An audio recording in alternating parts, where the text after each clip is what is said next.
Queridos irmãos e irmãs em Cristo Jesus, boa noite. Seja sobre vós a graça bendita do Senhor Jesus. Meus irmãos, estamos nesse dia mais uma vez reunidos para o serviço ao Senhor, para o louvor da glória dele. E antes de iniciarmos a celebração do nosso Deus, eu quero apenas relembrar a todos do nosso encontro especial do centenário. Desde o mês de fevereiro, a cada mês temos tido um encontro especial, encerrando essa série de 6 meses de celebração. Realizaremos o 6º encontro especial do centenário. Atentem para esse recado do irmão João Alexandre, que estará conosco nestes dias.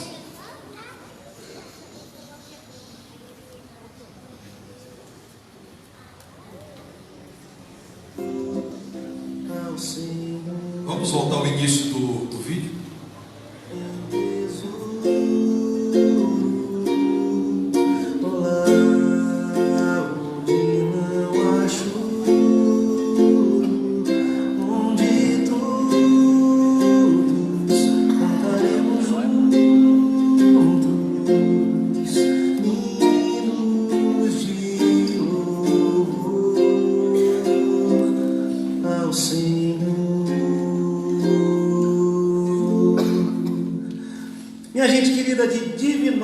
Minas Gerais. Eu vou estar aí com vocês nos dias 27 e 28 de julho agora, na primeira igreja batista em Divinópolis. Fica ali na rua Pernambuco, número 454, no centro. Vão ser 2 dias muito legais. É a primeira vez que eu vou a Divinópolis e estou muito ansioso por esse encontro. A gente vai ser muito abençoado. Tenho certeza que Deus há de nos abençoar a todos. A gente se encontra lá. Valeu! Fica então o convite e, por favor, irmãos, atentem para a nossa agenda de compromissos durante essa semana. Página 6 do boletim, observe aí, na última página do seu boletim, de segunda a quarta, cultos de oração. Na quinta, iniciamos já uma série de momentos muito especiais. Não falte, esteja conosco, venha todos os dias, esteja na quinta-feira, nós vamos receber uma caravana de Feira de Santana, na Bahia. Os irmãos da minha ex-igreja virão aqui, querem participar conosco. Nós vamos receber esses irmãos e o coro da igreja cantará. Na sexta-feira já receberemos o pastor Marcelo Petrucci, que virá de Mantena, será o pregador desse dia. O coro da igreja também cantará. No sábado, aquele culto especial com uma série de surpresas, com algumas inaugurações e a presença do irmão João Alexandre, concluindo no domingo. Então, esteja conosco nesses últimos dias de celebração, com gratidão ao Senhor pelo centenário desta igreja. Eu quero ainda pedir aos irmãos que permaneçam em oração por aqueles nomes que foram mencionados aqui pela manhã. Mas quero destacar, meus irmãos, a necessidade de orarmos pelo Senhor Josué. Ele é pai da nossa irmã Josi. Não é a Josi,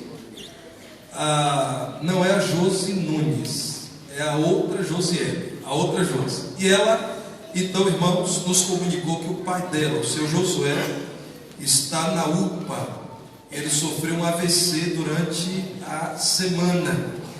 Precisamos orar por ele. Então, daqui a alguns instantes, quando estivermos em oração, suplica ao Senhor que seja com o seu Josué e com toda a família dele. E a nossa irmã Eliane, graças a Deus ela está bem. Foi hoje a Belo Horizonte, havia suspeita de uma infecção, isso não se confirmou. Ela está muito bem, orem por ela para que o Senhor lhe conceda total recuperação. Mas ela ainda não deve receber visitas, os irmãos não devem fazer contato com ela. Nesse momento não é prudente, isso é uma recomendação médica. As demais pessoas por quem devemos orar: Vantuí, que é o irmão do nosso irmão Israel, nosso irmão Marco Antônio Restivo, em tratamento médico, o seu Reinaldo, pai da nossa irmã Alda Estela, também em tratamento, o diácono Adelino, também em tratamento de saúde, a irmã Dalgisa Botelho, a irmã Lourdes Romão, graças a Deus está bem. Eu a visitei no hospital essa semana, recupera-se de cirurgia na cabeça, irmãos. Graças a Deus a irmã Lourdes está lúcida, está feliz, está em paz, apesar de todas as dificuldades desse tratamento. E a irmã Ruth Lomeu, que passou por cirurgia nos olhos. Devemos sempre orar. Finalmente, irmãos, eu quero também dizer aos irmãos da nossa gratidão a Deus pela formatura do Gabriel Fontes em Arquitetura e Urbanismo pela Faculdade Pitágoras. Meus irmãos, há um convite no mural, e é importante relembrar aos irmãos que também haverá um culto em ação de graças ao Senhor aqui em nossa igreja no dia 1º de agosto. O primeiro culto aqui neste local, após as celebrações do centenário, será um culto de gratidão a Deus pela formatura desse grupo da Faculdade Pitágoras. Ao Gabriel ficam os nossos parabéns e a nossa gratidão a Deus porque o sustentou nessa caminhada acadêmica. Vamos dar as boas-vindas a quem está por perto, vamos cumprimentar quem nos visita nessa noite. Sejam todos muito bem-vindos ao culto ao Senhor.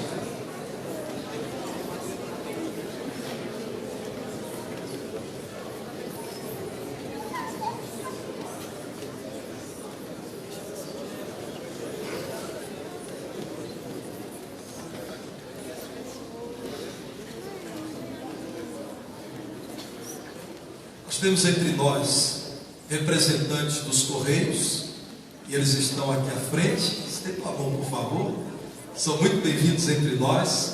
Nessa noite, meus irmãos, haverá o lançamento do selo comemorativo do centenário da nossa igreja. Damos as boas-vindas também à nossa irmã Juliana e demais a representantes dos Correios. Como falaremos, irmãos? Sejam bem-vindos em nome de Jesus e voltem sempre. Após o culto, encerrado o culto, nós realizaremos essa cerimônia de lançamento do selo do centenário. Vamos orar ao Senhor? Feche os seus olhos. Enquanto o grupo de câmara executa o hino perto de Jesus, aproxime-se dele um pouco mais em oração.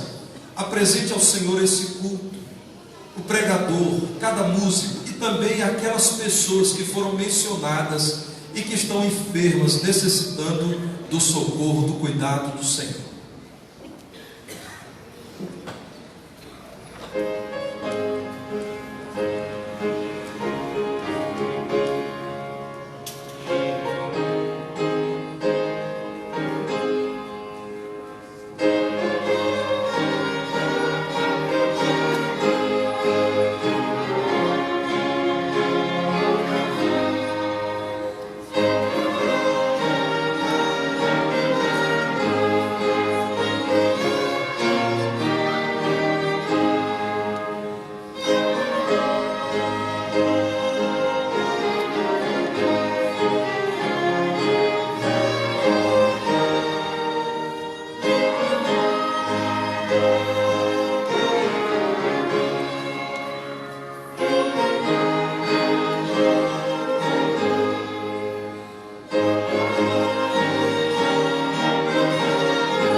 Pela graça de Jesus, somos um povo cheio de felicidade.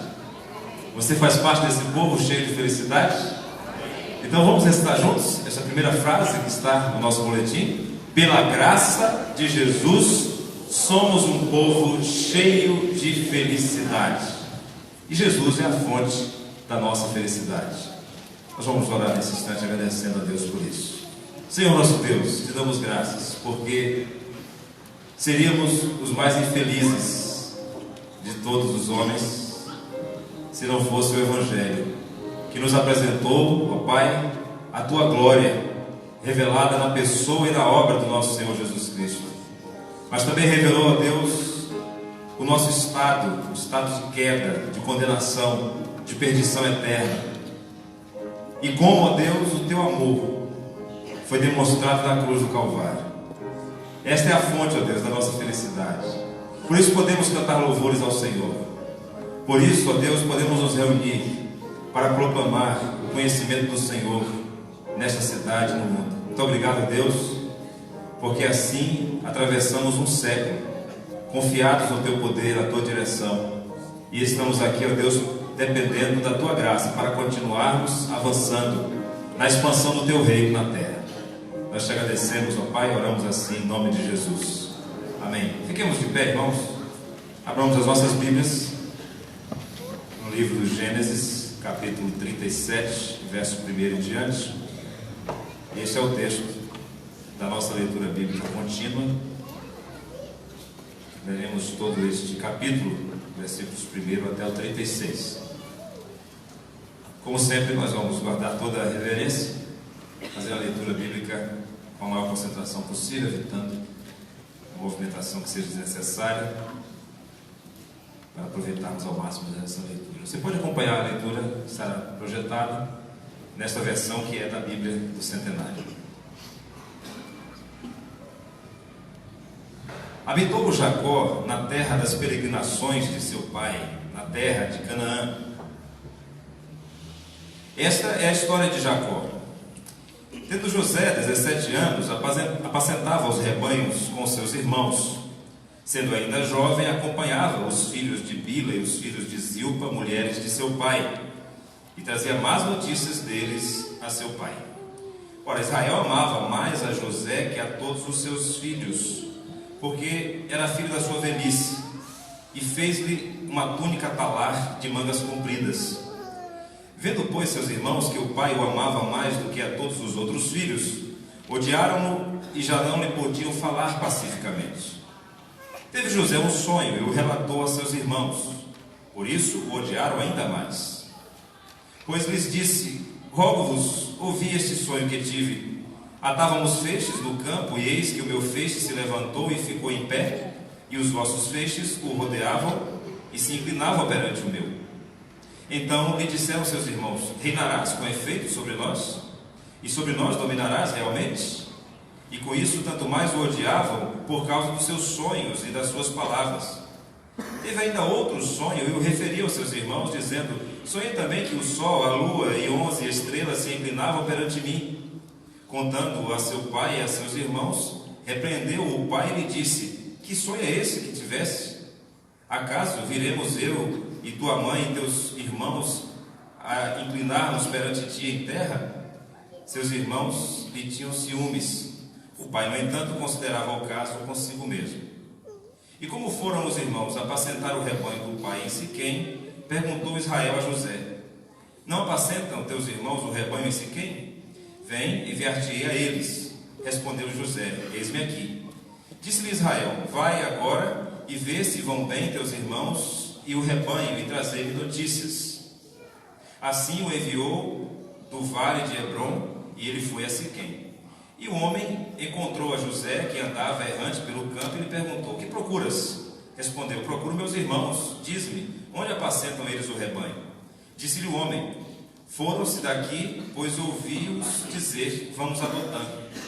Então seguiu José atrás de seus irmãos e os achou em Dotã.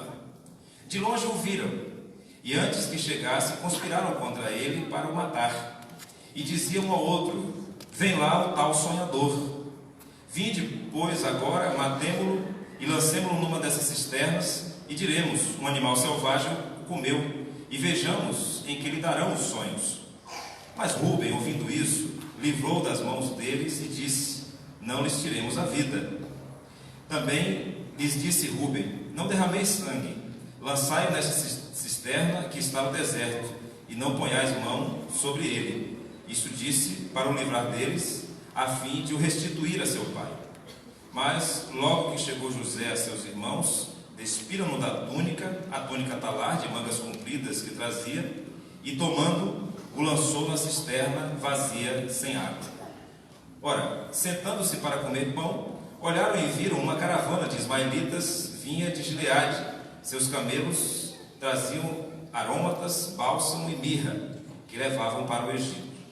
Então disse Judá a seus irmãos: de que nos aproveita matar o nosso irmão e esconder-lhe o sangue? Vinde, vendamo-lo aos ismaelitas, não ponhamos sobre ele a mão, pois é nosso irmão e nossa carne. Seus irmãos concordaram. E passando os mercadores midianitas, os irmãos de José o alçaram e tiraram da cisterna e venderam por 20 ciclos de prata aos ismaelitas. Estes levaram José ao Egito. Tendo Rúben voltado à cisterna, eis que José não estava nela. Então rasgou as suas vestes. E voltando a seus irmãos, disse: não está lá o menino, e eu, para onde irei? Então tomaram a túnica de José, mataram um bode e a molharam no sangue. Enviaram a túnica talar de mangas compridas, fizeram-na levar a seu pai e lhe disseram: achamos isto, vê se é ou não a túnica de teu filho. Ele a reconheceu e disse: é a túnica de meu filho. Um animal selvagem o terá comido. Certamente José foi despedaçado. Então Jacó rasgou as suas vestes e se cingiu de pano de saco e lamentou o filho por muitos dias. Levantaram-se todos os seus filhos e todas as suas filhas para o consolarem. Ele, porém, recusou ser consolado e disse: chorando, descerei a meu filho até a sepultura. E de fato chorou seu pai. Entrementes, os midianitas venderam José do Egito a Potifar, oficial de Faraó, comandante da guarda. Vamos continuar louvando ao nosso Deus agora com canções que exaltam o seu nome, dirigidos pelo nosso Ministério de Música. Amém, louvado seja o nosso Deus. Foi a graça do Senhor que concedeu a essa igreja 100 anos de existência. E essa graça que nós vamos cantar aqui agora, cante com verdade, cante com todo o seu ser, louve ao Senhor, porque foi essa graça que transformou a sua vida e trouxe você a fazer parte da primeira igreja batista.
Sobre as nações, sua justiça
oferece a mim. Louvado seja Deus por aquilo que Ele fez em nossas vidas. Cantemos tudo que Ele tem feito todos os dias da nossa vida, em todos os momentos. Nós vamos dar testemunho dessa graça que alcançou a nossa vida. Amém. O Senhor é misericordioso. Ele faz chover sobre nós perdão e graça. Basta você clamar, basta você pedir, no seu coração quebrantado, eu tenho certeza que Ele vai fazer chover graça e perdão sobre a sua vida.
pela graça de Jesus, contamos bênçãos recebidas a cada dia. Nesse momento, para expressar a nossa gratidão, nós vamos cantar o hino 66 do HCC, Cantarei ao Meu Salvador. Esse momento de dedicação de vidas e bens. Nós queremos agradecer a Deus pelas vidas e pelas bênçãos que Ele tem concedido a essas vidas. Queremos agradecer juntamente com a Célia e a Carol pela aprovação para a medicina em Barbacena. Que Deus abençoe esta nova fase. E assim, todos nós que temos recebido bênçãos do nosso Deus, devemos agradecer ao Senhor.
Assim, com alegria, nós vamos agradecer ao Senhor.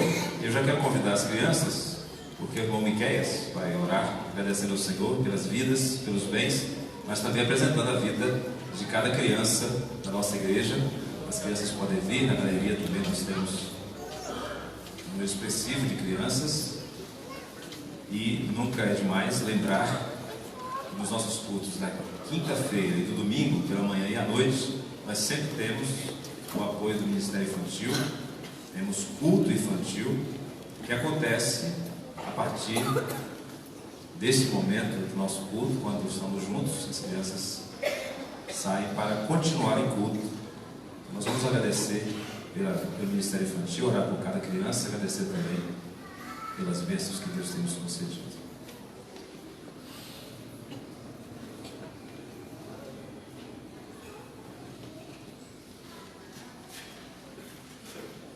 Oremos, irmãos.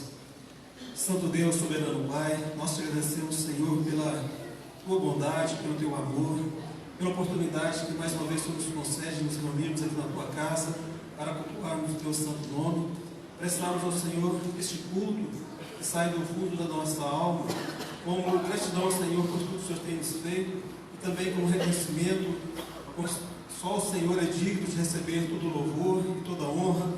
Por isso, Senhor Deus, nós te louvamos e te agradecemos. Nós queremos também, neste momento, te agradecer pelos teus servos que puderam, neste momento, participar da entrega de dízimos, de ofertas, alçadas. Senhor, que o Senhor possa continuar abençoando a vida dos seus servos, dando a eles o suprimento do dia a dia, e que eles possam continuar também, nós como igreja, tendo prazer e alegria em contribuir também financeiramente para a tua obra.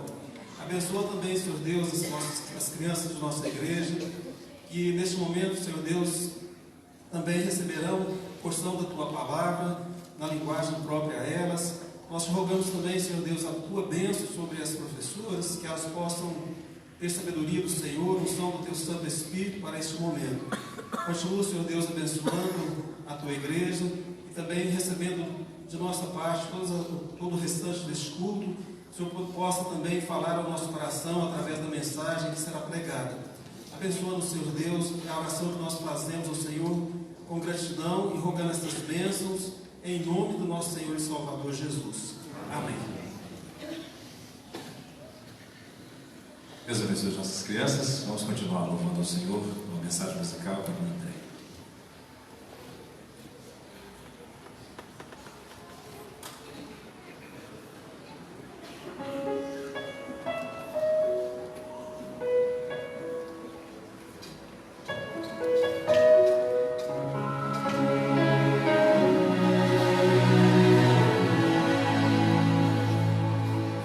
Imagine quanta dor Jesus passou. Imagine o seu rosto e seu olhar. Veja os cravos em suas mãos e em seus pés. Açoitado ele foi, rejeitado ele foi. Ele era o rei, coroado foi, mas a coroa era de espinhos. Foi por amor, foi por amor.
Mesmo assim, Jesus me aceita com amor.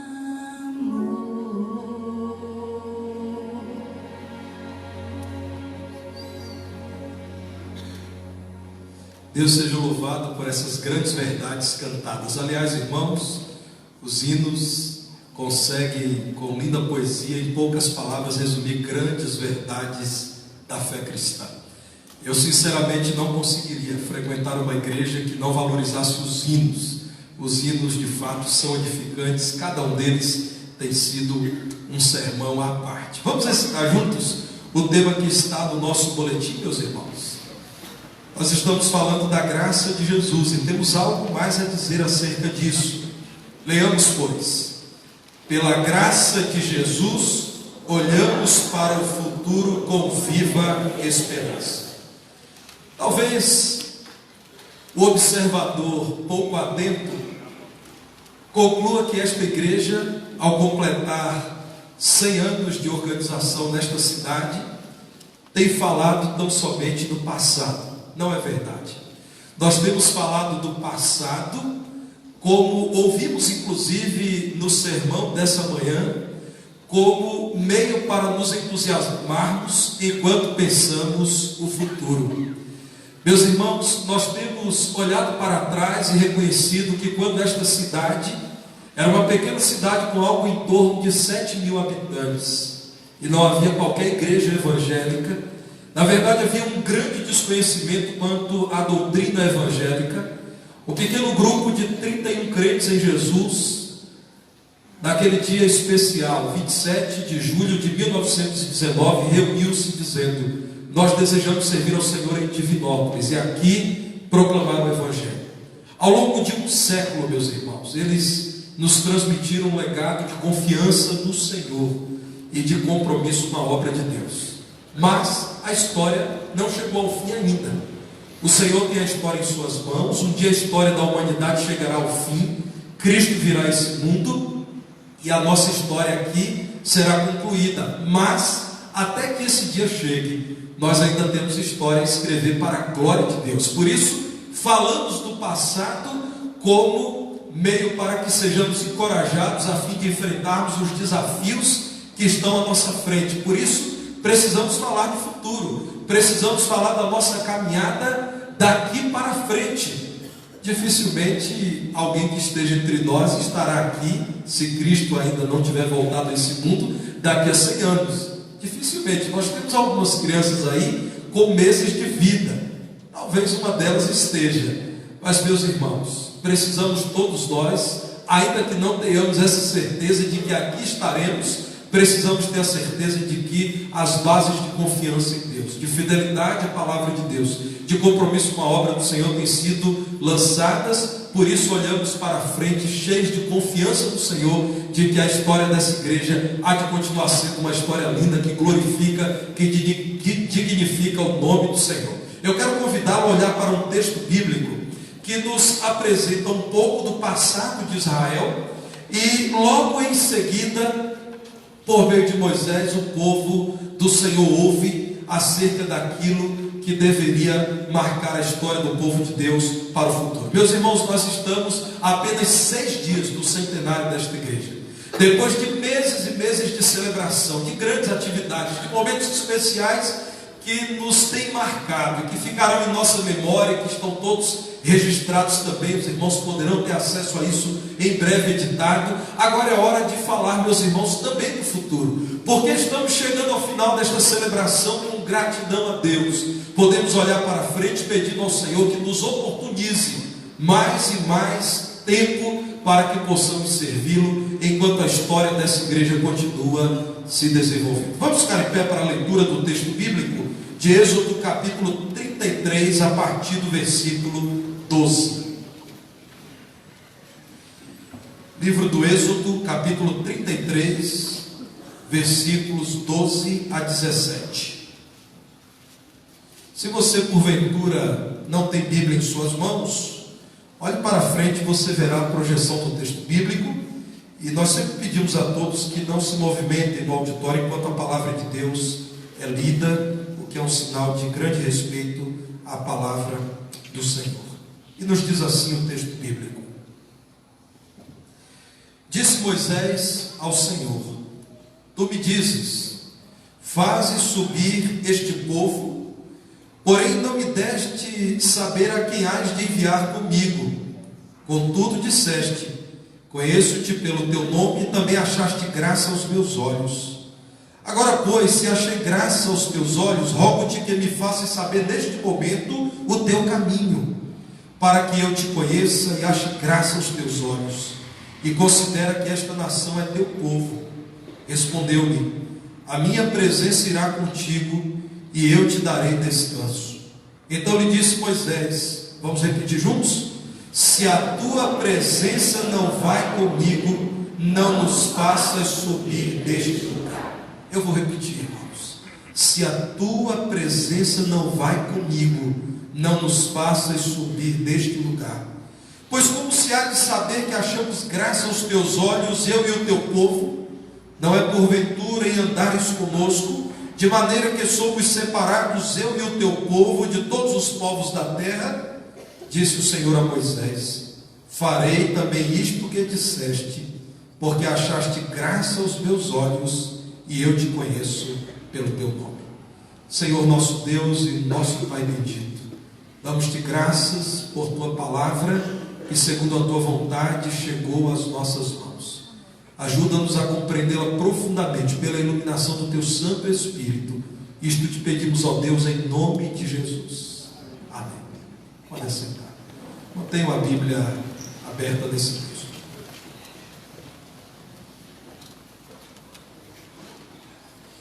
Meus irmãos, esse capítulo relata um evento triste, lamentável na história do povo de Deus. E a Bíblia, o livro mais honesto, mais verdadeiro, mais imparcial que alguém já pôde conhecer, relata também esses momentos de infidelidade do povo de Deus. E uma das razões para que a palavra de Deus nos traga as quedas dos crentes em Jesus, as dificuldades do povo de Deus, os descaminhos da igreja no Novo Testamento, é para que nós tenhamos isso como aprendizado, como exortação, como ânimo, para que não incorramos nos mesmos erros. O povo do Senhor, meus irmãos, havia se afastado do Senhor por conta da prática da idolatria. Os capítulos anteriores nos mostram, meus irmãos, que o povo de Deus, que havia suplicado ao Senhor pela saída do Egito, e o Senhor retirou o seu povo com um braço forte aos olhos de todos do Egito, o Senhor que abriu o mar, que deu vitória ao seu povo sobre os inimigos, que proveu a comida, a água, a coluna de nuvem de dia, a coluna de fogo à noite no deserto. Esse Deus tão vivo e tão presente fora trocado por um bezerro de ouro, enquanto Moisés no monte falava com o Senhor. A palavra de Deus nos mostra, meus irmãos, que o Senhor, porque é o Deus que se relaciona com seus filhos, passa a dizer a Moisés: eu não irei mais com vocês a lugar algum, porque eu percebo que o coração de vocês é rebelde. Meus irmãos, esse texto nos fala de graça de Deus, na medida em que Moisés, por meio da sua liderança, diz: ó Deus, o teu povo está arrependido e deseja mudar, e Deus em sua graça diz: então agora eu irei com vocês. Não é que Deus mude de opinião, mas é porque Deus nos trata de modo que possamos compreendê-lo. Deus se relaciona conosco. O Senhor já sabe tudo que acontecerá daqui a um dia, daqui a 10 dias, daqui a um mês, mas Ele me chama a orar, porque Ele deseja ter um relacionamento comigo. Deus nos criou como seres gregários, que precisam se envolver com gente, com outras pessoas, e isso é um reflexo daquilo que Deus é. Fomos criados à semelhança dele. Então Ele me permite orar, porque Ele me permite ter tempo com Ele, conversar com Ele, crescer no relacionamento com Ele. O que acontece aqui é que o Senhor diz: Moisés, eu não irei com vocês a lugar algum, porque vocês me trocaram por um ídolo, e vocês sabem o quanto me desagrada a idolatria. Vocês sabem o quanto quando a minha ira se manifesta contra aqueles que deixam de reconhecer a existência, o poder, a sabedoria, a soberania do Deus Criador e passam a dedicar culto, adoração ao objeto, ao ídolo criado por mãos de homens. Vocês fizeram isso. O texto bíblico, meus irmãos, mostra a graça de Deus na medida em que ele, ao ouvir de Moisés do arrependimento do povo de Deus, disse: então agora sim irei com vocês. Mas nos mostra também, meus irmãos, a santidade de Deus. Deus é santo e Ele não está mendigando a nossa atenção. Deus não está com pires na mão, como que diz: eu preciso de um grupo de pessoas que me exalte, que me ame, que goste de mim. Ainda que a humanidade inteira rejeite ao Senhor, abandone ao Senhor, Ele continuará sendo Deus. Deus é santo. Ele não negociará conosco o seu caráter, os seus princípios, aquilo que lhe é caro, porque nós estamos buscando caminhos diferentes da vontade dele. Esse texto também, meus irmãos, nos mostra que Deus é o Deus do juízo, é o Deus que nos cobra por aquilo que temos. Se vocês conhecem a palavra de Deus, por que vocês se afastam da palavra de Deus?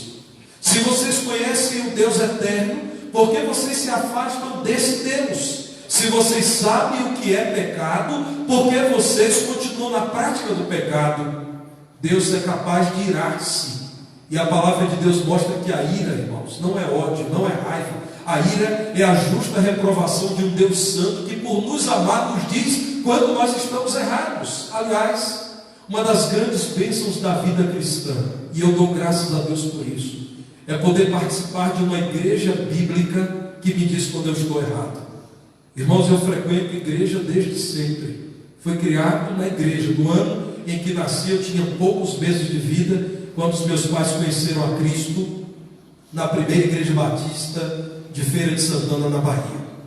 E ao longo da minha vida, sentado nos bancos da igreja, ou nas cadeiras da escola bíblica, ou num pequeno grupo, ou numa reunião de embaixadores do rei ou de juventude, Deus me corrigiu muitas vezes.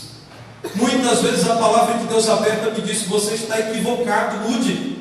Muitas vezes o pregador usado por Deus me confrontou, e eu dou graças a Deus por isso, porque se o Senhor não me tratasse como um filho, e só corrigimos os nossos filhos, eu seria um bastardo, eu não seria um filho legítimo. A palavra do Senhor nos diz que aqueles que são filhos são corrigidos pelo Senhor, porque o Senhor tanto ama os seus filhos que os corrige quando percebe que os seus filhos estão caminhando de modo equivocado. Esse texto, portanto, meus irmãos, apesar de nos mostrar o envolvimento do povo de Deus com a idolatria na feitura daquele bezerro de ouro, a rebeldia do povo do Senhor nos mostra também, meus irmãos, a graça de Deus em, observando a disposição desse povo de voltar atrás, dar-lhe uma nova chance. Nesse momento da história da salvação, precisamos compreender que o povo de Deus ainda não usufruía desse maravilhoso benefício que todos nós, os crentes, usufruímos hoje. O Espírito Santo ainda não havia sido derramado sobre os que creem. Naquele momento, por alguns instantes, o Senhor estava com o seu povo e falava por meio de algumas vidas sobre as quais estava o seu Santo Espírito. Depois de Pentecostes, aquele evento singular, irrepetível, aquele evento marcante de fundação da igreja, todos os que creem em Cristo têm o seu Santo Espírito. E naqueles dias de Moisés isso não existia. Por isso, meus irmãos, o Senhor poderia retirar-se do seu povo. Simplesmente Ele retirava a sua presença ou retirava um profeta seu. Muitas vezes o Senhor fez com que os seus profetas se calassem, e isso foi uma demonstração de reprovação do Senhor ao seu povo. Naqueles dias isso era possível, o Senhor retirasse temporariamente do meio do seu povo. Isso não é mais possível por duas grandes razões. Porque o Espírito Santo não abandona o crente. A palavra de Deus nos diz que se alguém não tem o Espírito de Cristo, esse tal não é dele. Não é possível que um salvo perca o Espírito Santo. Não é possível que o Espírito Santo deixe de habitá-lo hoje e volte a habitá-lo amanhã. E você então pergunta: mas pastor, e quando eu pego, o Espírito que é santo está em mim? Sim, está em você, dizendo-lhe: confesse, arrependa-se, abandone, porque eu estou dirigindo a sua vida. Naqueles dias era possível sim que o Senhor se afastasse do seu povo. A segunda razão pela qual isso não é mais possível hoje, meus irmãos, é porque simplesmente nós não teríamos qualquer desejo de permanecer na vida cristã se o Espírito Santo não habitasse em nós. A sua natureza, aliada à cultura do nosso tempo, aos valores desse mundo, não quer o Evangelho, odeia o Evangelho, não suporta as coisas que vêm do alto. É o Espírito Santo habitando em você que opera o milagre da conversão, que te faz desejar o Senhor, amar o Evangelho, submeter-se à palavra, gozar da vida cristã com toda alegria, mesmo que o mundo rejeite a mensagem do Evangelho. Naqueles dias, portanto, ainda era possível que o Senhor se retirasse do meio do seu povo. E aqui mesmo no capítulo 33, no versículo 3, o Senhor diz a Moisés: sobe para a terra que eu prometi daria a vocês, e eu não abro mão disso, cumprirei o que prometi. Sobe, Moisés, para uma terra que manda leite e mel, mas eu não subirei do meio de ti. Os irmãos fazem ideia do que Moisés ouviu? Moisés pensou: se usufruindo da presença de Deus, esse povo é rebelde, é desobediente, é capaz de construir um bezerro para adorá-lo, imagina se o Senhor não for comigo. Eu não vou suportar um dia sequer liderando esse povo se a presença do Senhor não for comigo. Eu não subirei no meio de ti. E o Senhor justifica no versículo 3: porque és povo de dura cerviz, para que te não consuma eu no caminho. O que o Senhor está dizendo é: eu sou santo, e quando vocês decidirem se rebelar contra mim, contra a minha palavra, e vierem a construir um novo ídolo, eu simplesmente vou destruir vocês. Então, por amor a vocês, se vocês querem viver segundo a vontade de vocês, subam-se à minha presença, eu não irei no meio de vocês. No versículo 5, meus irmãos, o Senhor tinha dito a Moisés: diz aos filhos de Israel: és povo de dura cerviz. Lembrem da coluna cervical. O que é um povo de dura cerviz? É um povo que não dobra a coluna diante de Deus, que não é humilde, que não se dobra diante do Senhor. És povo de coluna que não se dobra, povo de dura cerviz. Se por um momento eu subir no meio de ti, te consumirei. Tira, pois, de ti os atavios, para que eu saiba o que te hei de fazer.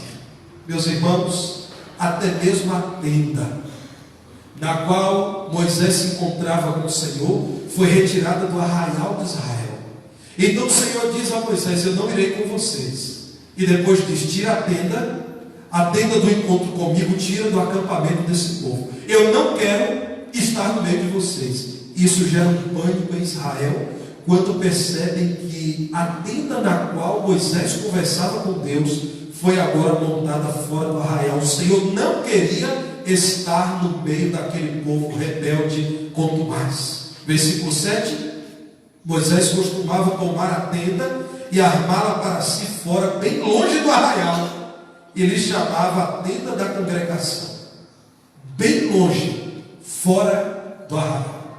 Meus irmãos, Moisés, com todo o povo de Deus, quando ouve falar que o Senhor, numa reação da sua santidade à idolatria, não iria mais com o povo de Deus naquela caminhada pelo deserto até chegar a Canaã, que já podia ser vista ao longe, o povo então lamenta e chora. Versículo 4: ouvindo o povo estas más notícias, pôs-se a prantear, e nenhum deles vestiu seus atavios. Sinal de tristeza, de luto em Israel. Começam a chorar e tiram os seus enfeites, os seus adornos, como sinal de que não havia mais o que comemorar, não havia por que se alegrar. Moisés e todo o povo do Senhor está lamentando, porque a presença de Deus era indispensável na caminhada. Quando eu disse, meus irmãos, que esse texto, muito embora nos fale da santidade e do juízo de Deus, fala-nos também da graça. Isso é possível perceber no versículo 2, quando o Senhor diz: Moisés, eu não irei com vocês, porque vocês estão vivendo no pecado. Mas por amor a você, Moisés, eu vou enviar o meu anjo. Os anjos, segundo a palavra do Senhor, são ministros do Senhor. São seres que estão em volta do Senhor dos céus e, segundo a ordem do Senhor, podem servir os seus filhos aqui nessa terra. Nesse momento, meus irmãos, em que estamos cultuando ao nosso Deus, muito provavelmente há anjos do Senhor nesse lugar adorando ao Senhor conosco. Eles existem, assim como nós existimos, e eles dão glória a Deus como nós damos também. E eles dão glória ao Senhor de modo vívido, porque eles têm, segundo a palavra de Deus, vivência na presença do Senhor. Meus irmãos, o Senhor então diz: eu enviarei um anjo, um servo meu, adiante de vocês, e esse anjo cuidará de vocês, versículo 2, quando vocês estiverem diante dos cananeus, dos amorreus, dos heteus, dos ferezeus, dos heveus e dos jebuseus. Então fiquem em paz, Moisés, eu não irei, mas eu darei a você o meu anjo, um enviado meu para cuidar de vocês. Moisés então diz: Senhor, isso não é suficiente.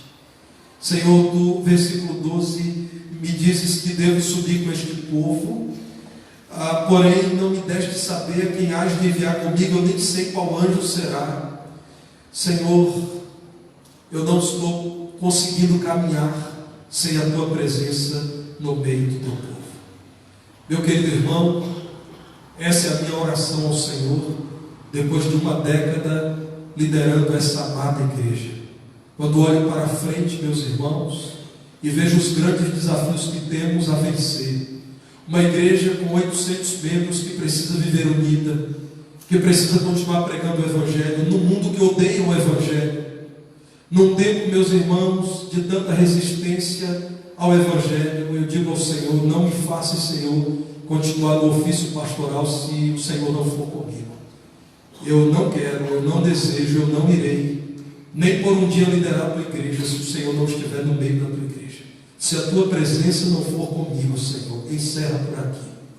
Nós temos, meus irmãos, celebrado a grandeza do Senhor, o cuidado dele ao longo da história dessa igreja, mas só pela graça de Deus chegamos aqui.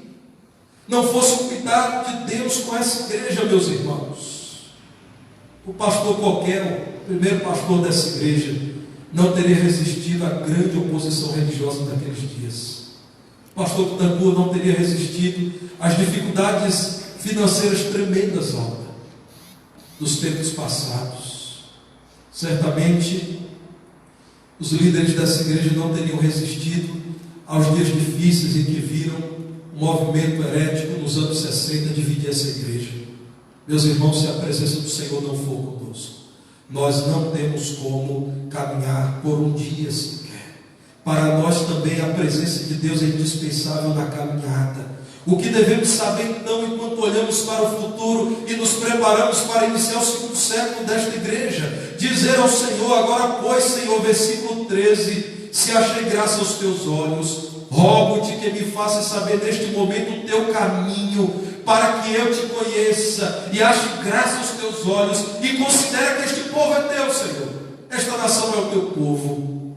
Meus irmãos, em alguns momentos, quando estamos diante de grandes desafios, em oração eu digo ao Senhor: a igreja pertence ao Senhor, eu estou aqui para fazer aquilo que o Senhor quiser que eu faça, mas eu não esqueço que a igreja é do Senhor. Cuida, Senhor, daquilo que é teu.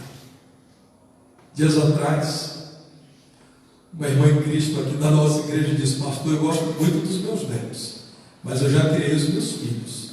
Minha filha agora que cuide do filho dela. Quando tiver tudo bem, pode ir lá para casa, nós vamos brincar, nos alegrar, mas na hora da febre do hospital, é ela que leva o filho dela para o hospital. E eu ri muito com isso, e vamos ao fundo de verdade nisso. Eu estou aqui à disposição do Senhor, sei que o pastor Petrônio está, os demais ministros da igreja, mas em alguns momentos eu digo: Senhor, é do Senhor essa igreja, esse povo é teu, não é meu não. Eu estou a serviço do Senhor enquanto cuido desse povo que é do Senhor. É do Senhor, não esqueça isso. Claro que Deus não esquecerá. Meus irmãos, nós precisamos ter muito claro em nossa mente que se a presença do Senhor for conosco, nós não temos por que temer o futuro. Aliás, uma das camisas do centenário, muitos irmãos já compraram, eu já adquiri, a Samuel também diz: porque Ele vive, porque Jesus vive, posso crer no amanhã. Nós podemos olhar para frente, irmãos, sem paz, sabendo que esse povo é o povo do Senhor.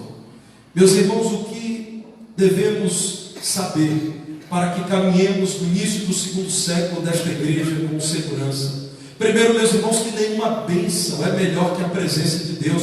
O texto bíblico nos mostra Moisés no versículo 14. Depois que o Senhor diz: Moisés, eu tenho reprovado esse povo e não irei com vocês, vou enviar o meu anjo. Moisés diz, versículo 14, no versículo 13, Senhor, me ajude, não dá.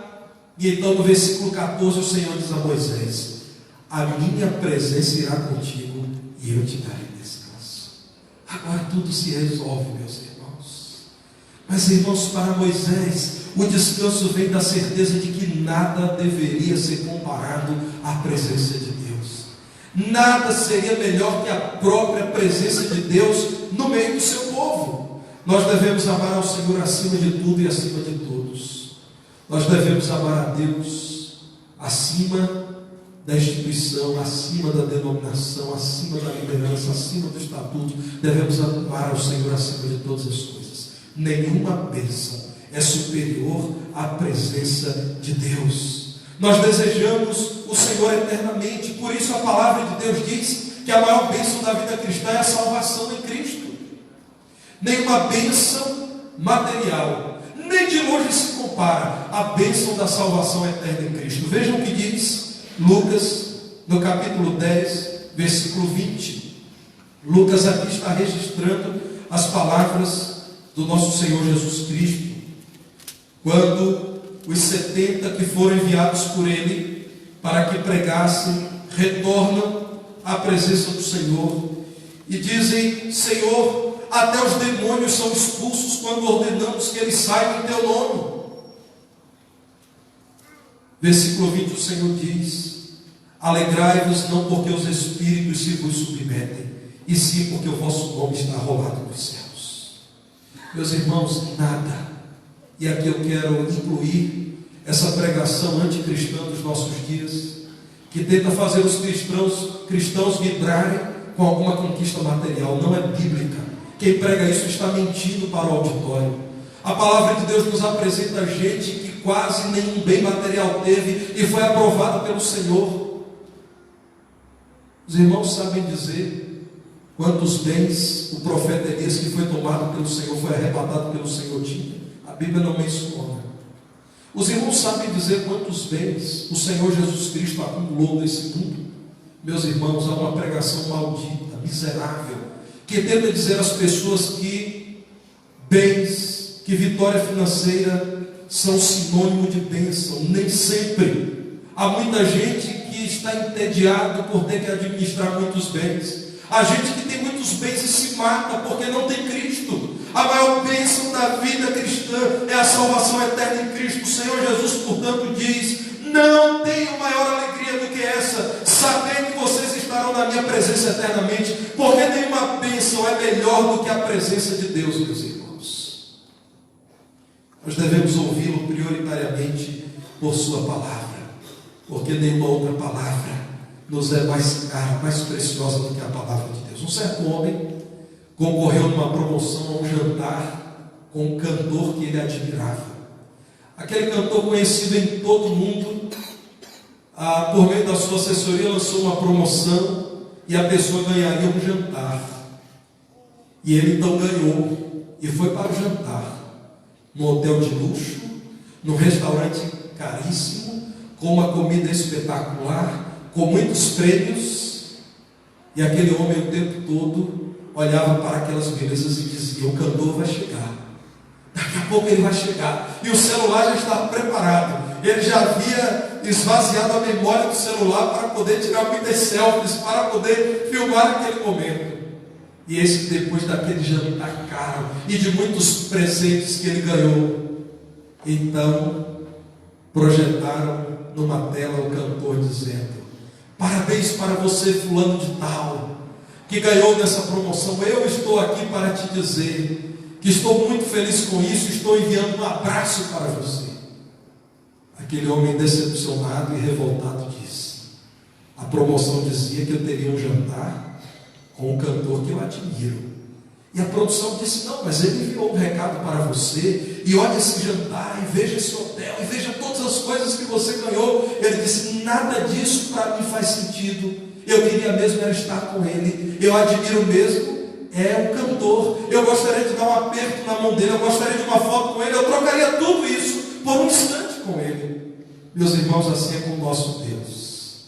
Nada nos é mais precioso do que o nosso Deus. A presença dele, a palavra dele, a vida dele, e por isso nós vibramos com a certeza de que em Cristo fomos perdoados dos nossos pecados, por Cristo lavados, somos agora aptos ao céu. Por isso estaremos com ele eternamente. Isso é que nos faz vibrar, estarmos na presença do Senhor eternamente. Essa igreja, ao comemorar o seu primeiro centenário, precisa reafirmar diuturnamente que nenhuma bênção é melhor do que a presença de Deus. Nada, meus irmãos. Nenhum patrimônio, nenhuma projeção, a qualidade da música, a qualidade do pregador, qualquer outro parâmetro que os irmãos tenham para falar acerca do sucesso de uma igreja, da prosperidade de uma igreja, nada disso faz sentido sem a presença de Deus. Retirem-nos tudo, mas que fiquemos na presença de Deus. Quando olhamos para frente, assim como Moisés, precisamos reconhecer que nem o povo é próspero sem temor de Deus. Lá no versículo 14, depois que o Senhor diz: a minha presença irá contigo, eu mesmo irei com você, Moisés. Moisés então responde, meus irmãos, o que é para mim uma das mais lindas declarações de toda a Bíblia. Moisés diz: se a tua presença não vai comigo, não nos faças subir deste lugar. Senhor, nem mais um passo, nem mais um dia, nem mais um instante. Se o Senhor quer nos mandar com a companhia de um anjo do Senhor, não nos faça subir aqui, nos deixe aqui. Mas se o Senhor for conosco, leva-nos para onde o Senhor quiser. Meus irmãos, nós devemos viver assim, sempre sabendo que nem o povo será um povo próspero sem temor de Deus, nem o povo será um povo feliz se não for dirigido pelo Senhor. A palavra de Deus, meus irmãos, nos mostra que para vivermos assim, devemos priorizar sempre o reino de Deus. Nós seremos tão melhores como igreja quanto mais priorizarmos o reino de Deus. E o que o Senhor nos manda? Amar a Ele acima de todas as coisas e amar o nosso próximo como a nós mesmos. Os valores do reino devem nos dirigir, não o padrão desse mundo. Vejam o que diz o profeta Jeremias no capítulo 9, versículos 23 e 24. Jeremias 9, 23 e 24. Diz-nos assim o profeta: assim diz o Senhor, não se glorie o sábio na sua sabedoria, nem o forte na sua força, nem o rico nas suas riquezas. Jeremias 9, 23 nos diz isso. O Senhor está dizendo: não acredite o sábio que a sua sabedoria é muita coisa. Não acredite o forte que a sua força resolve tudo. Não acredite o rico que a sua riqueza é a resposta para as suas aflições.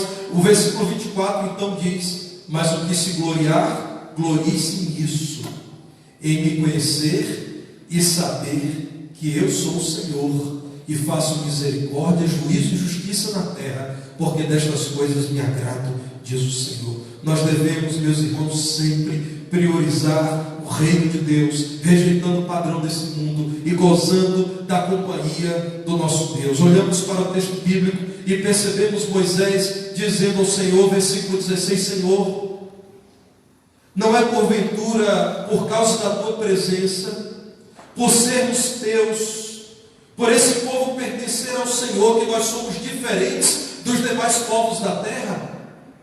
Como seremos bem-sucedidos? Como faremos qualquer coisa? Como seremos diferenciados dos povos que estão à nossa volta, se não tivermos a presença do Senhor? O que Moisés está dizendo também é: se formos tementes ao Senhor. E temor, meus irmãos, é dar crédito a Deus. Temor, meus irmãos, é respeitar o Senhor. Temor é valorizar a palavra do Senhor. Temor é levar Deus em alta conta, é levar Deus a sério.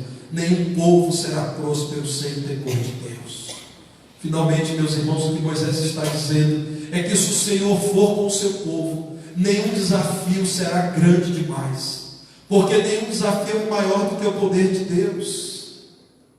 Se a tua presença não vai comigo, Senhor, não me faças subir daqui, deixa-nos até aqui, já está bom, porque os desafios que virão são tão grandes, que nós não daremos conta de suportar as consequências das nossas derrotas quando elas vierem.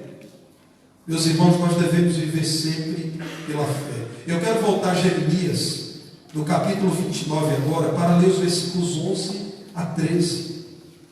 Vejam que promessa bendita do Senhor para o seu povo. Jeremias capítulo 29, versículos 11 a 13. Esse texto também é muito conhecido da igreja.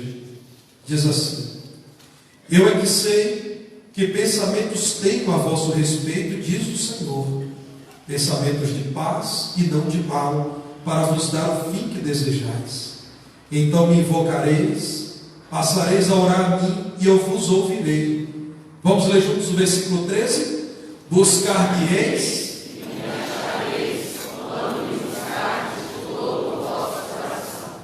devemos viver pela fé, meus irmãos, pela fé, que é uma confiança em Deus, recordando-nos de quem Ele é e do que Ele já fez. Vivendo assim pela fé, pela confiança no Senhor, venceremos os desafios que estão à nossa frente. Sempre foi assim.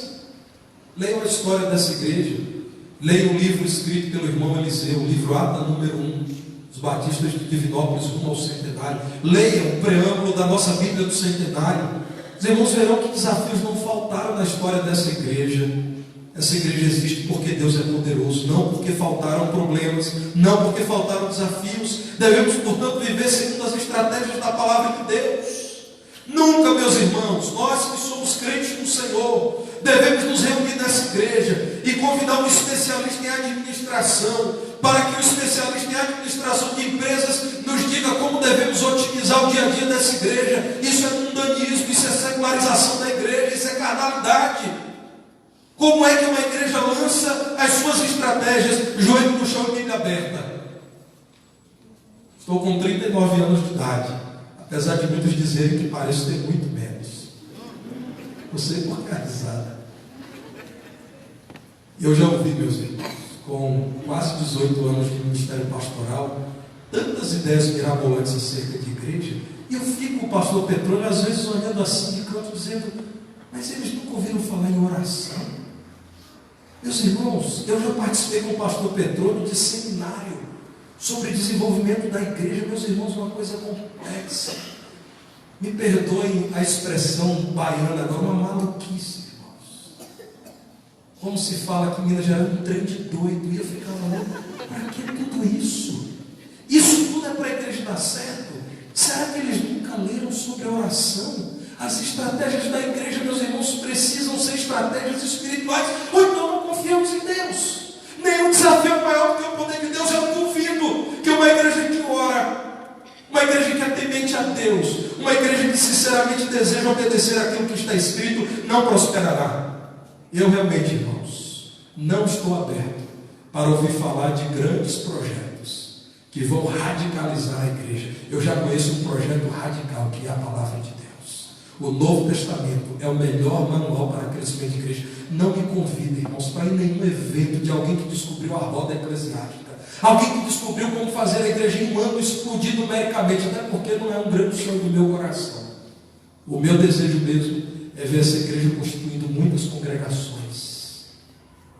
Não é preciso, meus irmãos, termos uma multidão desse lugar. Esse auditório já cabe quase 900 pessoas. É importante lá no Alinsul, lá no Vale do Sol, lá na Flora Mar, onde temos congregações em outros bairros dessa cidade, construir novas congregações para mais pessoas estarem envolvidas nos bairros, louvando, adorando e glorificando o nome do Senhor. As estratégias da igreja, meus irmãos, precisam ser as estratégias da palavra de Deus. Pode parecer que isso é radical, acertou, é mesmo. É uma questão de confiança radical na palavra de Deus. Meus irmãos, eu estou cada vez mais intolerante a essa coisa de dizer: não cantemos o hino, porque o hino é antigo. Se o hino exalta o Senhor, ele é bem-vindo na igreja.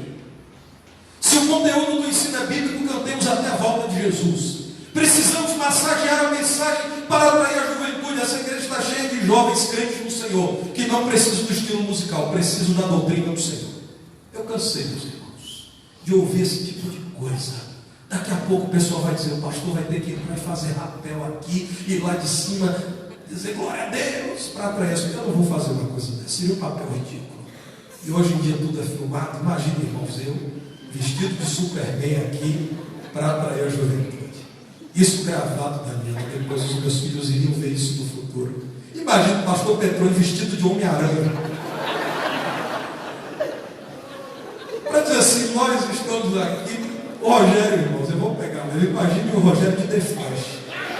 Meus irmãos, nós não vamos fazer isso. As estratégias da igreja precisam ser as estratégias da palavra de Deus. Precisamos olhar para o Salmo 103, versículo 7, que nos diz assim: manifestou seus caminhos a Moisés e os seus feitos aos filhos de Israel. Aqui está a estratégia. Moisés dizia: Senhor, eu quero estar na tua presença. E o Senhor dizia a Moisés: Moisés, você vai caminhar assim. Moisés, aquilo ali está errado. Moisés, a estratégia é essa. Manifestou os seus caminhos a Moisés e os seus feitos aos filhos de Israel. Agostinho de Hipona dizia, meus irmãos, algo muito valioso para os nossos dias: Deus sente prazer em nós quando sentimos prazer nele. Temos tido prazer na vida com Deus? Ele vai se agradar de nós. Temos sentido prazer em Deus? Ele terá alegria em andar no nosso meio. Temos sentido prazer no Evangelho? Deus fará a sua igreja frutificar, abençoará o seu povo, fará prosperar a sua obra. Portanto, meus irmãos, não nos esqueçamos, esta igreja pertence ao Senhor, devemos cuidar dela ao modo do Senhor. Deus já cumpriu sua promessa, deu-nos o seu Santo Espírito, que é a presença dele constante na nossa caminhada. Sejamos crentes e caminhemos na presença dele hoje e sempre. Versículo 17, o Senhor diz a Moisés: farei também isto que disseste, porque achaste graça aos meus olhos, e eu te conheço pelo nome. Moisés, você foi aprovado por mim, eu ouvirei o seu pedido. Moisés, eu irei na presença, eu irei na caminhada com vocês, a minha presença será vista por vocês. Eu te conheço pelo nome, você não é estranho a mim, Moisés. Você é meu e eu sou teu. Você é meu servo, eu sou seu Senhor, Moisés. Eu sei que você não suportaria liderar esse povo na sua caminhada sem a minha presença. Eu aceito o seu pedido, a minha presença irá contigo. A minha oração sincera ao Senhor é: ó Deus, olha para a tua igreja, quando ela completa 100 anos, não nos faças caminhar nem um pouco mais, se a tua presença não for conosco. Se a tua presença for conosco, faça-nos subir e caminhar por onde o Senhor quiser. Vamos cantar, meus irmãos, o hino Deus de Abraão. Esse hino é muito significativo para nós. O Deus que sustentou Abraão no passado nos tem sustentado hoje. Vamos cantar com alegria esse hino.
porque por meio da fé o Senhor nos aceitou em tua presença eterna.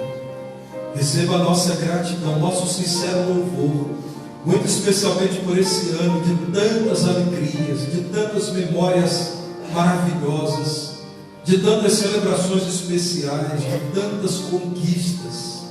Mas acima de tudo, receba a nossa gratidão, porque não tem faltado a tua presença em nós. Louvado seja o teu nome, Senhor, sempre no seio desta igreja que te pertence. Rogamos-te, ó Deus, que não nos faça ter mais um dia sequer de história, se a tua presença não for clara em nosso meio. Desejamos, Senhor, te servir, desejamos trabalhar em teu reino, desejamos cuidar de vidas, mas queremos fazer isso tudo em tua presença, caminhando com o Senhor. Nós te pedimos isso em nome de Jesus. Pedimos que ainda que o amor de Deus, o Pai, a graça salvadora de Jesus, seu Filho amado, e as consolações em comunhão do Santo Espírito de Deus estejam com o povo de Deus aqui presente e com todos aqueles que aguardam a vinda do Senhor, agora e por todos os séculos. Amém. Pode assentar. Meus irmãos, encerramos o culto minutos antes daquilo que normalmente acontece. E nós teremos em alguns minutos agora uma cerimônia de lançamento do nosso selo do centenário. Mas hoje, meus irmãos, nós temos também uma ênfase de oração. Quem sabe qual é o motivo pelo qual devemos orar hoje? Nós precisamos olhar lá na nossa relação. A Samela vai fazer isso e nós vamos orar. Como temos amanhã, continuaremos tendo culto de oração das 7h30 às 8h30. Na terça, culto de oração também nesse horário. Na quarta, culto de oração. Na quinta, culto. E meu querido irmão, não falte, esteja conosco. Eu quero convidar você a estar aqui na quinta-feira, será maravilhoso. Na sexta-feira já com o pastor Marcelo Petruzzi. No sábado com o irmão João Alexandre e com outros convidados, e no domingo. Estejam todos os dias conosco, venham todos os dias. Muito especialmente a partir de quinta, a festa começa. E todo dia depois do culto nós teremos um momento de confraternização, após a celebração. Participe conosco. Depois dessa cerimônia de lançamento do selo de 100 anos da nossa igreja, e a equipe dos Correios já está aqui conosco, nós vamos, irmãos, ter a oportunidade lá na saída de adquirir a Bíblia do Centenário. Se você ainda não adquiriu, corra, estão acabando, e é sério o que eu estou dizendo. As camisas estão acabando. Você poderá também adquirir o selo, especialmente aqueles irmãos que colecionam, são muitos, poderão ter em sua coleção o selo do centenário. Também fazer inscrição para os acampamentos e fazer um acerto aí do acampamento de juventude e jovens que já estão inscritos.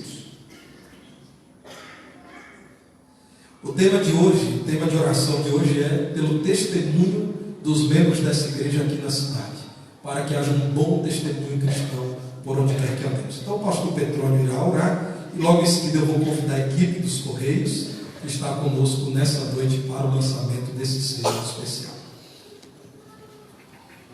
Senhor nosso Deus, diante da Tua Palavra, que nos ensina, ó Deus, nesta noite, precisamos depender da Tua presença. Confiados, ó Deus, pela Tua presença em nossas vidas, em nossas famílias, por tudo que o Senhor já fez em nós. Nós queremos, ó Pai, diante do Senhor, mais uma vez confirmar o nosso compromisso, de dar testemunho desta graça que nos salvou, de usar, ó Deus, todas as oportunidades, todos os recursos que o Senhor tem nos dado. Ó Deus, nós temos à nossa volta sempre pessoas sedentas de esperança, de paz. Que o Senhor, ó Pai, nos dê sabedoria para aproveitarmos bem cada momento, seja no trabalho, seja na vizinhança, na escola de estudantes, na faculdade.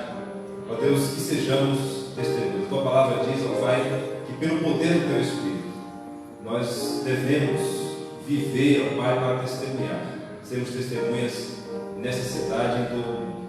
Mas aqui, ó Deus, está o contexto no qual o Senhor nos plantou. Que possamos assim, ó Pai, aprender a verbalizar a nossa fé, a falar das grandezas do Senhor, da transformação que o Senhor fez em nossa vida. Que esta igreja, ó Deus, seja uma igreja cheia de testemunhas do Evangelho.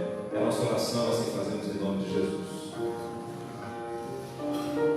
Há 10 anos nós lançamos o selo, a Daniela, que é uma das colaboradoras dos Correios aqui de Divinópolis, estava conosco lá na Câmara.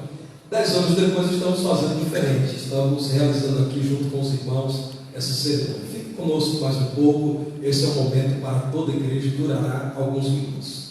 Quero passar a palavra então à nossa irmã Juliana e ela nos conduzirá a partir de agora nessa linda cerimônia de lançamento do selo comemorativo de um século desta igreja.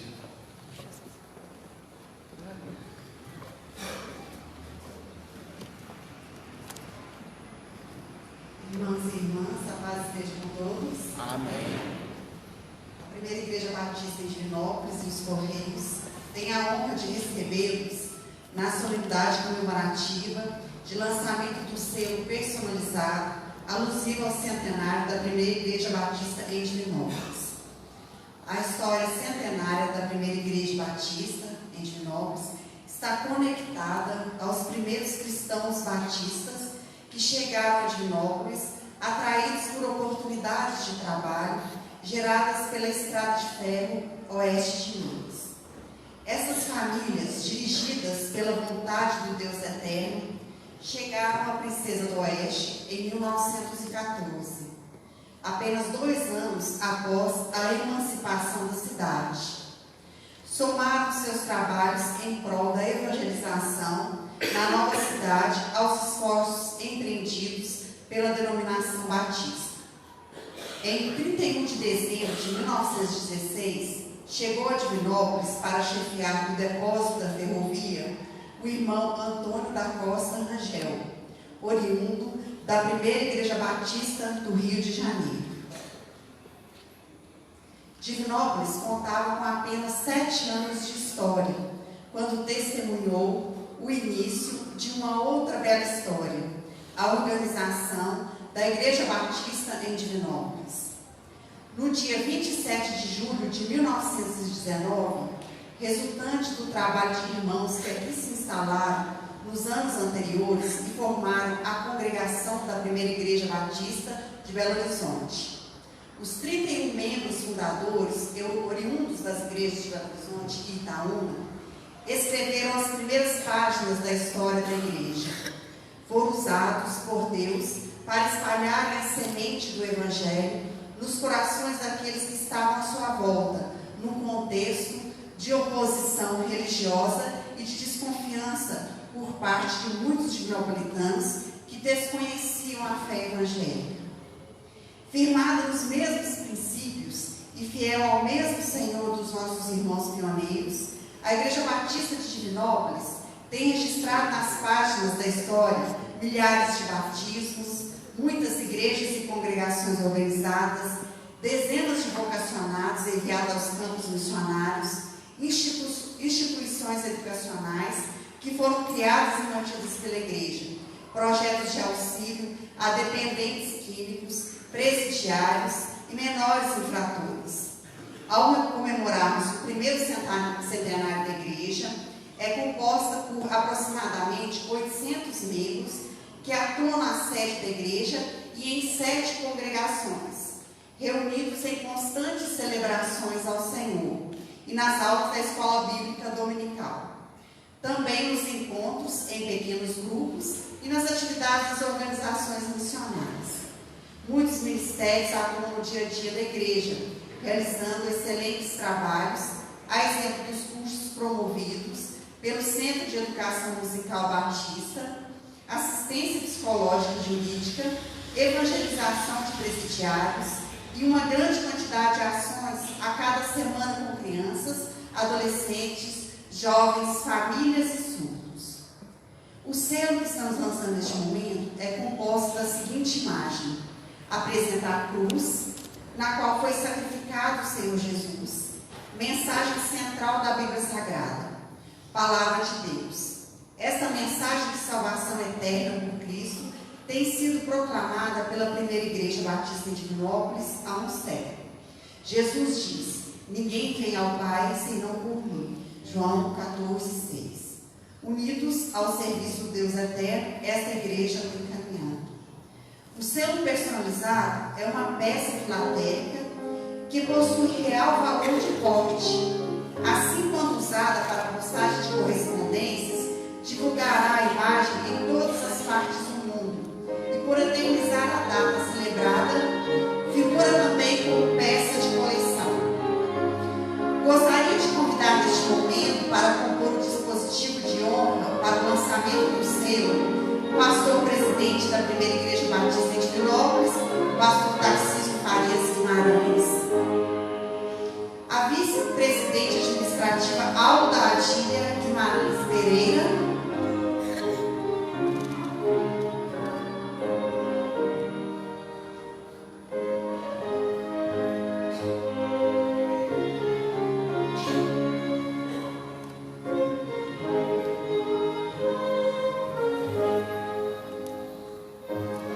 O membro da Comissão do Centenário, Eliseu Ferreira.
ouvir neste momento, gostaria de convidar, neste momento, o gerente regional de vendas e atendimento da Regional Oeste de Minas, o senhor Guilherme Miranda Bernardes, representando o superintendente dos Correios em Minas Gerais, Alexandre Marco, para conduzir o ato de obliteração do selo.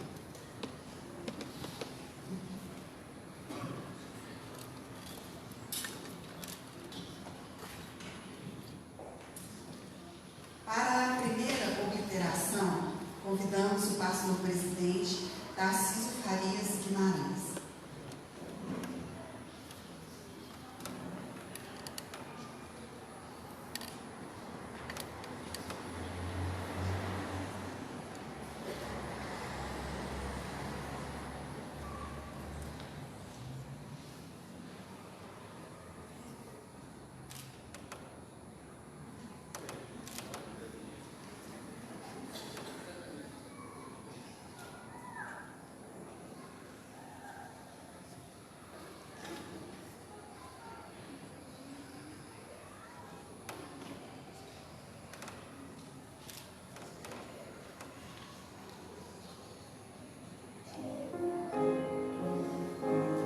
Para a segunda obliteração, convidamos a primeira vice-presidente administrativa, Alda Adília Guimarães Pereira.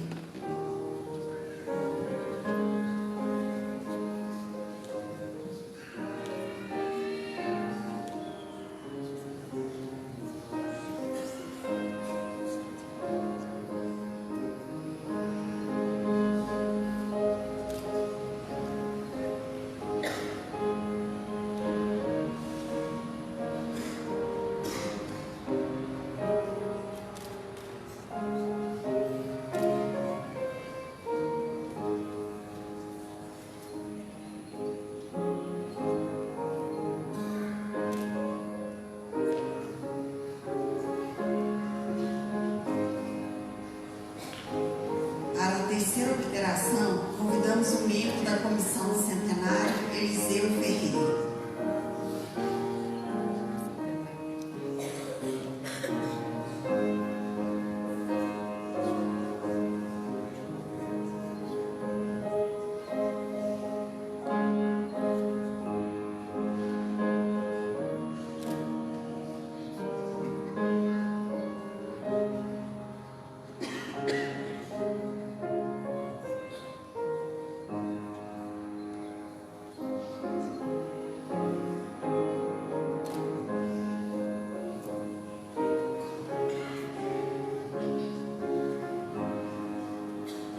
Quinta obliteração, convidamos o membro da Comissão Centenário, Michele Helena de Oliveira.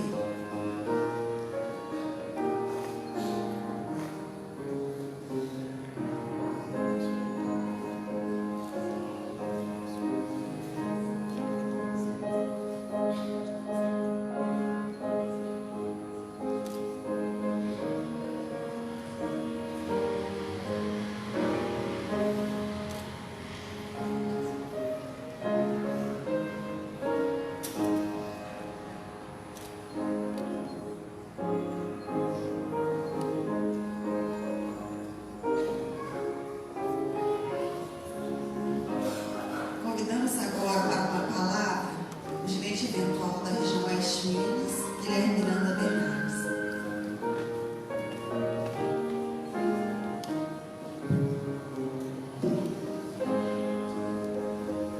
Senhoras e senhores, uma boa noite a todos.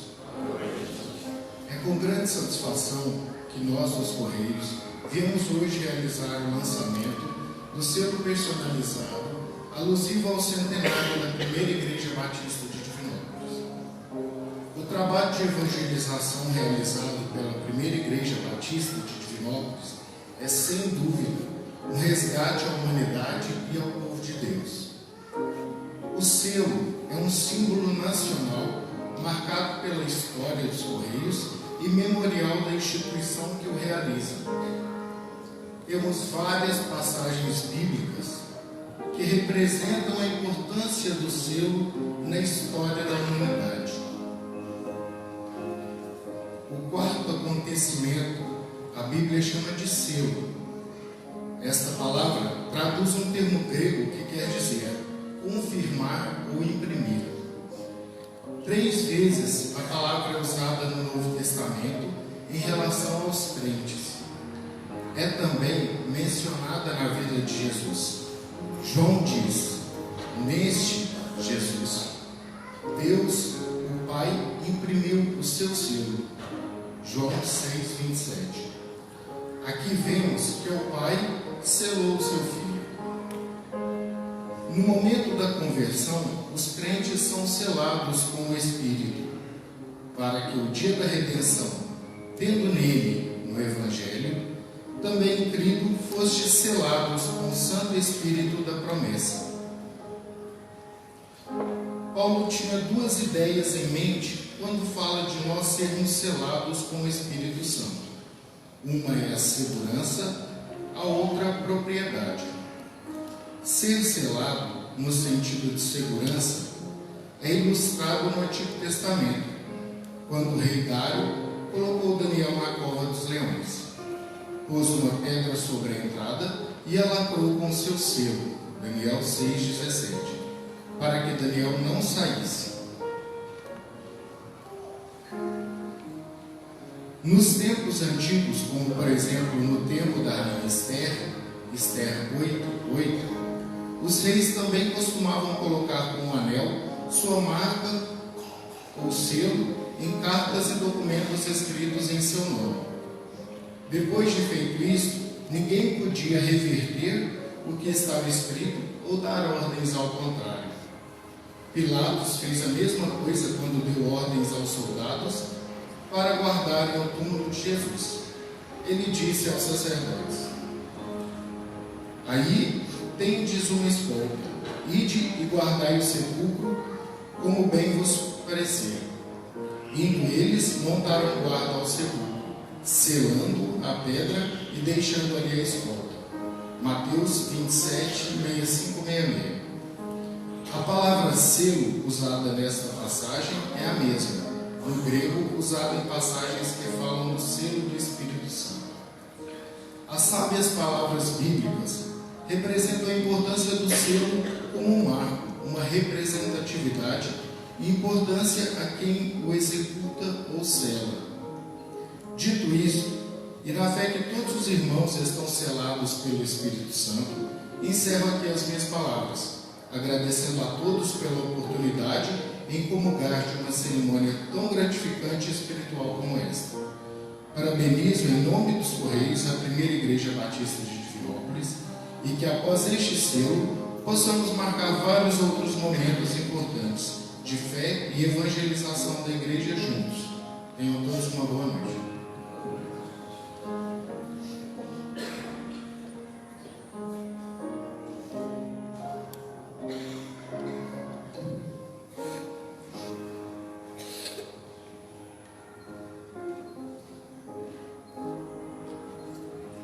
Convidamos para a última obliteração da noite o diácono João Ribeiro da Silva.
Todos os representantes dos Correios pela presença aqui entre nós, e esse é mais um momento de celebração, de comemoração do nosso centenário. Por isso, os Correios fazem parte já da nossa história.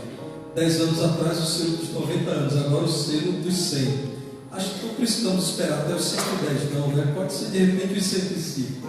Meus irmãos, que bom que recebemos essa equipe aqui. E você que deseja adquirir o selo, então lá na saída agora com o Valdeci, com a Jomara, você poderá adquirir se você assim desejar. E envie cartas convidando pessoas para que estejam conosco aqui nos cultos ao Senhor e usem esse selo. Isso será também uma boa forma de utilizarmos. Vamos fechar os olhos para ouvir em oração o grupo de câmara. Depois eu irei à porta com os irmãos, conduzindo também a equipe dos Correios.